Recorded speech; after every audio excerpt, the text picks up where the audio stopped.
Et c'est plus sérieux.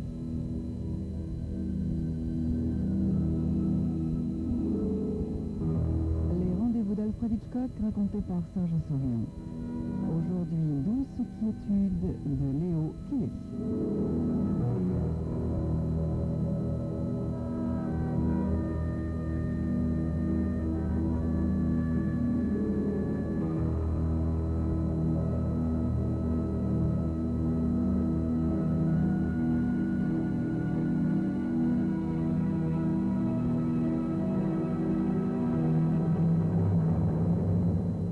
À l'instar des médecins et des journalistes, les deux prisonniers qui attendent avec moi dans la cellule des condamnés à mort me demandent pourquoi. Comme je l'avais déjà fait devant les psychiatres et les journalistes, j'essaie de m'expliquer devant Cairo et Franck, mes compagnons d'infortune, mais ils se contentent de hocher la tête. Ils ne peuvent pas comprendre pourquoi j'ai agi ainsi. Et j'avoue que je ne comprends pas non plus. À un moment donné, un des médecins m'avait suggéré de relater les événements par écrit. C'est ce que je suis en train de faire. Peut-être qu'une fois le récit achevé, sa lecture me permettra d'apporter une réponse à la question qu'on ne cesse de me poser. Pourquoi, Denis Colby, avez-vous agi ainsi? Pour commencer, Nietzsche. J'ai toujours admiré Nietzsche. Il est à la fois direct et précis. Il n'y va pas par quatre chemins. Nietzsche disait que la nature humaine est mauvaise. Il disait aussi que cette même nature, cette mauvaise nature, permet à l'homme de survivre. Cependant, je ne me considère pas comme un homme mauvais, mais je demeure convaincu que Nietzsche était dans le vrai sur bien des points. En fait, j'ai toujours trouvé que j'avais beaucoup de chance. Je profitais des avantages que confère l'aisance matérielle, un physique agréable, de bons amis et le plaisir de voir mes tentatives se solder généralement par un succès. Il me manquait peu de choses dans la vie. Cependant, hélas, il devait me manquer quelque chose. Ceci me rappelle une des déclarations du procureur lors de son réquisitoire au procès. Mesdames et messieurs les jurés, il manque à Denis Colby un lien essentiel avec le genre humain, lien nécessaire, voire vital, si l'homme doit être autre chose qu'un animal sauvage. Mais là, je m'écarte du sujet. Je vais m'exposer simplement et le plus directement possible les circonstances qui furent et sont pour moi à la fois douloureuses et terrifiantes. Le début de cette histoire, qui peut le dire? Il n'y a jamais de début. Tenez par exemple, où le virage débute-t-il? Elle s'appelait Suzanne. Elle était de 2 ans mon aînée. Mariée, bien entendu. Les femmes comme elle ont toujours l'air d'être mariées. Suzanne vivait au 63 de Hill Street à New York City, dans un petit appartement élégant qu'elle avait décoré en vieil or et blanc cassé.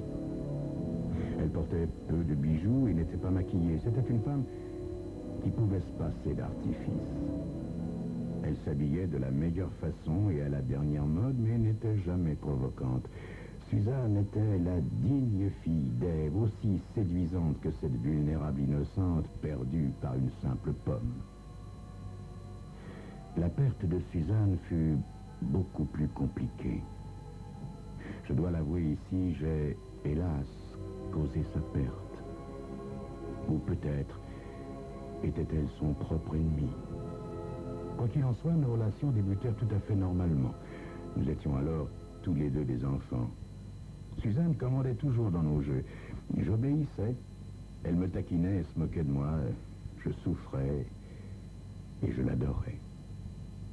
En grandissant, la ravissante petite fille devint une non moins ravissante femme. Pas un adolescent, pas un octogénaire n'était immunisé contre sa beauté. Puis, elle se maria. Son mari, assez vieux, semblait trouver ce mariage normal. Cet imbécile la traitait comme n'importe lequel de ses objets de prix. L'idée de leur intimité m'était intolérable. Elle me tourmentait avec un acharnement digne d'un inquisiteur espagnol. Aussi, éliminai-je mentalement de mon univers le mari de Suzanne. Dès cet instant miraculeux, Il ne fait plus qu'une légère contrariété, un pauvre insecte inoffensif. Dès lors, je fus 2 fois plus heureux auprès de Suzanne. Dans le jardin où nous avons grandi, Suzanne et moi, comme 2 brins d'herbe, mon amour pour elle se changea en un désir ardent, puis désespéré, désir de la posséder tout à fait et à tout prix. Convaincue de son irrésistible beauté, elle rit lorsque je lui parlais d'amour. Mais bien sûr que tu m'aimes, Denis. Pourquoi ne m'aimerais-tu pas? Le contraire serait anormal. Ces mots me délivrèrent. C'était comme s'ils avaient fait sauter les barreaux d'une cage dans laquelle, sans m'en rendre compte, j'étais prisonnier. Suzanne, un voyage nous ferait beaucoup de bien à tous les deux. L'Italie? Dit-elle avec un sourire malicieux. L'Islande, peut-être? Oui, l'Italie, pourquoi pas? Les oliviers, les collines couvertes de rosée le matin. Mais pas l'Islande, c'est sans passion et trop pâle. Cet été-là, nous sommes allés à Venise où nous avons séjourné tout le mois d'août. Nous avons ignoré la puanteur des canaux, les volées de pigeons qui nous envahissaient où que nous allions. Nous avons vu des églises, des fontaines, des statues, des musées, le pont des soupirs, un monde totalement différent de l'Amérique que nous avions laissé derrière nous, ce monde où l'argent souillait le sol de boue verte et où la lutte pour le pouvoir polluait l'air de miasmes palpables. Nous avions loué un immense appartement dans un vieux palais au bord du canal. Suzanne occupait la chambre principale et moi, la chambre d'amis. Suzanne parvenait peut-être à dormir, autant que je me souvienne. Ça n'était pas mon cas. Dans la chaleur et l'humidité de ces nuits interminables et éprouvantes pour les nerfs, je restais éveillé sur mon lit et je l'imaginais dans l'autre pièce, vacant à ses occupations féminines et rêvant de lui, peut-être. Son mari avait consenti à ce voyage. Il lui avait rappelé que j'étais expert en tableaux, que je possédais moi-même une petite collection. Ce voyage pourrait donc être un excellent placement si nous pouvions lui dénicher 1 ou 2 beaux tableaux. Mais en effet, j'avais étudié l'art, non, tel un étudiant censé apprendre à apprécier, mais tel un homme désireux de connaître la moindre tache de rousseur, la moindre nuance du corps de sa maîtresse bien-aimée. Une telle étude, doublée d'un sens inné pour le jeu des couleurs, pour la peinture, m'avait permis d'acheter ici un tableau, là un dessin qui souvent avait triplé de valeur en 5 ans. Suzanne et moi passâmes nos journées à étudier des Bellini, des Giorgione, des Tintoretto. Les Titiens étaient particulièrement impressionnants. Je lui achetai un Véronèse à un prix que je jugeais satisfaisant, mais que Suzanne trouva exorbitant. Les meilleurs et les pires de mes jours se passèrent au Lido. Suzanne ne portait pas de bikini, mais son maillot une pièce qui moulait son corps alangui m'aveuglait. Suzanne était assise sur la plage, huilée comme une éclatante sauvage. Je commençais à avoir l'impression de n'être là que pour répondre à ses ordres. Je la maudissais grossièrement pour sa cruauté dans la langue douce des Italiens. Elle le sentait, j'en suis persuadé. Notre idylle se termina comme toutes les idylles. Le dernier jour, nous attendîmes bras dessous à la gare. Finalement, le train s'ébranla et nous emporta. C'était beau, très beau, dit Suzanne en posant sa tête sur mon épaule. Tout était si beau, Denis. Même les canaux. Elle rit gaiement. Même ces canaux puants. Une fois à New York, je montrai au mari de Suzanne le Véronèse. Il mit ses lunettes, l'observa un moment et dit « Il a l'air un peu obscur, non ?» Quand Suzanne me téléphona la semaine suivante, Elle était énervée, mais se contrôlait. Elle m'annonça qu'il était malade, très malade. Le médecin avait dit que c'était encore son cœur. « Est-ce que c'est grave ?» lui ai-je demandé. Elle l'ignorait. Nous découvrîmes tous deux la gravité de son cas lorsqu'il mourut le lendemain. Arrêt du cœur. Triste mot servant à cacher cette irrémédiable mortalité de l'être.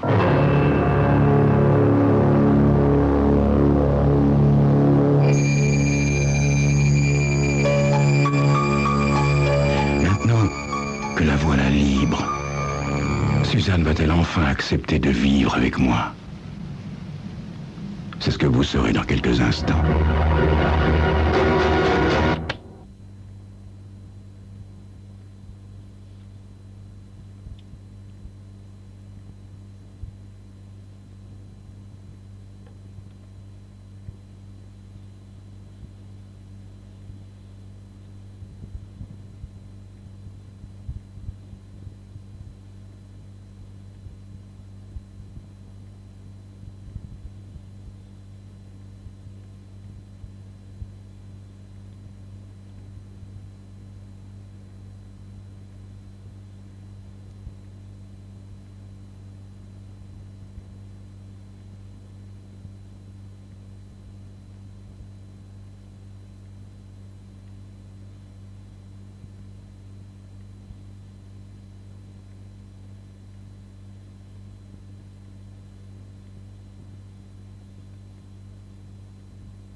Suzanne, tu ne vas pas... Oh, Denis, je t'en prie, ne recommençons pas. Tais-toi. C'est vraiment la meilleure chose qui puisse nous arriver. Je me levai et, surpris, m'entendis rugir comme un lion blessé. Les gens me regardaient. Ce soir-là, je me livrai à un spectacle de grand guignol, ce qui n'est pas précisément la spécialité du Hawk Room. Mes mots avaient peu d'importance et même aucun sens, en fait. J'accusais Suzanne de me trahir de nouveau. Je lui dis qu'on ne pouvait pas se fier à elle, qu'on devait l'interner en tant qu'aliénée dangereuse. Je ne me souviens que de sa remarque à ce sujet. Denis, je pense qu'on met très longtemps à connaître quelqu'un. Puis, elle appela un serveur qui, à l'aide de plusieurs de ses collègues, m'a mis dehors. Lorsqu'il glisse de ci et là sur les tapis épais en portant des petits plateaux d'argent avec un sourire affecté, les serveurs ne vous paraissent pas costauds. Jusqu'au jour où ils vous empoignent sous le bras et où ils vous jettent dans la nuit devenue subitement étoilée. Suzanne disparut. Je m'assis sur le bord de la fontaine du Plaza, fontaine asséchée en hiver, mais que j'emplis de mes larmes. Tu digères mal ta marijuana, mon vieux? Me chuchota quelqu'un à qui je collais mon poing dans la figure sans le voir. Le jour fatidique arriva, le jour du mariage de Suzanne et de Edward Carruter. Malgré tous mes efforts, je ne pus contrôler mon impulsion. Ce triste après-midi de janvier, j'allais à l'église et je me faufilais jusqu'à un coin discret dans l'entrée. Quelques amis et membres du cortège attendaient à l'intérieur. Bientôt, Suzanne arriva seule dans une limousine. Je m'approchai rapidement de la portière. Suzanne, viens avec moi, je t'en prie. Elle vit le fusil. Je le tenais ostensiblement sur le bras, ayant enlevé le tissu qu'il avait caché jusque-là. Je répétais mon ordre, ou plutôt ma prière, tel un noyé dialoguant sans espoir avec tout ce qui lui reste au monde. Elle lança un regard derrière elle. Il n'y avait que quelques personnes en vue à l'intérieur de l'église. Suzanne semblait gênée et apeurée. « Denis, est-ce là ta dernière lubie? Laisse-moi passer. »« Non, Suzanne, sois raisonnable. Tu trouves que ce fusil est raisonnable, Denis ?» Je lui saisis le bras et lui fis descendre les marches. Elle ne dit rien, elle me connaissait trop bien après tant d'années. Les mots ne servaient plus à rien. Je fis signe au chauffeur de la limousine, mais il vit mon fusil, eut un sursaut de surprise et resta bouche bée. Puis il démarra et dévala la rue. À ce moment-là, Suzanne se libéra le bras et courut vers la porte d'un magasin d'antiquités, situé quelques mètres plus loin. Ce simple mouvement aliénant non seulement son corps, mais aussi son esprit, était la démonstration totale de ma défaite. L'instant d'une douloureuse seconde, je réalisais que Suzanne passerait ainsi le reste de sa vie à me fuir. Je levai mon fusil et tirai. Je fus près d'elle juste avant qu'elle ne touche le sol. Je me souviens avoir constaté alors qu'elle ne saignait pas beaucoup. Je me souviens avoir pensé qu'elle était peut-être une espèce de vampire qui avait trop longtemps jeûné. Mes idées s'entrechoquaient. Je jetai son corps inerte sur mon épaule et je me mis à fuir les cris et les doigts pointés des vivants qui emplissaient la rue et vidaient les boutiques. Sans but, à la dérive, je portais Suzanne dans un immeuble vitré de la 3e avenue. J'entrai dans un ascenseur vide et j'appuyais sur le bouton du dernier étage. Une éternité après, je sortis et trouvai la porte qui menait sur le toit au fond d'un interminable couloir. La porte était fermée. Je pulvérisais la serrure d'une balle. Il y avait un château d'eau sur le toit. Le sol noir était couvert de gravier. Ça et là, les bouches d'aération dressaient leurs hottes d'aluminium brillant. J'allongeai Suzanne sur le dos et je me mis à sangloter en l'appelant doucement. 5 minutes plus tard, la police enfonçait la porte du haut des escaliers et me hurlait de me rendre. J'entrevis du bleu, un éclair d'acier et le lustre du cuir poli d'un étui à revolver. Je tirai et entendis quelque chose tomber de l'autre côté de la porte. Je ne distinguais rien tant j'étais hébété et désespéré. Je courus dans un coin de façon à sortir de leur champ de tir. Mais en fait, je désirais me faire blesser. Ils ne pouvaient pas me voir, mais c'était vrai. Je continuais à tirer. Après chaque tir, je sentais diminuer en moi cette tension physique qui m'avait torturé si longtemps. Et une douce tranquillité que je n'avais jamais ressentie s'installa en moi. À l'aide d'un porte-voix, la police me somma de me rendre. Je savais que c'était le moment. Une fois mes munitions terminées, je me suis mis à courir comme un pauvre jouet cassé et oublié. Ils apparurent alors prudemment dans l'encadrement de la porte, le revolver braqué. Ils m'approchèrent avec la prudence des anthropologistes devant la nouvelle espèce redoutable qu'ils viennent de découvrir. Je laissai tomber mon fusil vide dès que je les vis s'avancer vers le corps de Suzanne. Je m'agenouillais près d'elle et je touchais sa joue froide. Ils me redressèrent violemment et m'ordonnèrent de tendre les bras pour me passer les menottes au poignet. « Elle s'appelle Suzanne », dis-je à celui qui me menait vers la porte de sortie. « C'est... » « Oui, on sait. Monsieur Caota nous a téléphoné de l'église et vous a identifié. Il a dit qu'il vous avait vu l'emmener. » « Dites, monsieur le policier, Vous n'allez pas la laisser là-haut trop longtemps, n'est-ce pas? Non, Colby, non. Nous descendrons le corps de votre sœur dès que vous serez parti.